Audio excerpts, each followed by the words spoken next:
Mtu mmoja aliwahi kuniambia kwamba disaster is not to die. Disaster is to be alive when others are dying and you don't know why you are alive. Alikuwa anamaanisha kwamba janga sio kufa.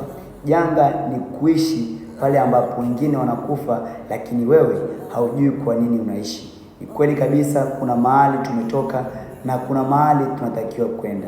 Swali la kujiuliza, je, tumekuja kufanya nini hapa duniani?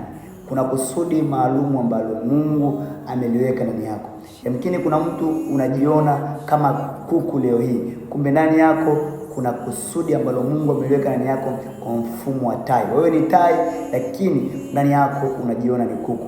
Basi leo hii chukua muda fulani wala kutafakari. Je, ni kitu gani ambacho umekibeba na kitu gani ambacho Mungu amekiweka ndani yako ili kusudi ufike kule ambapo Mungu amekuandalia uweze kufika. Kikubwa zaidi, tuzidi kumtumaini na kumwamini Mungu.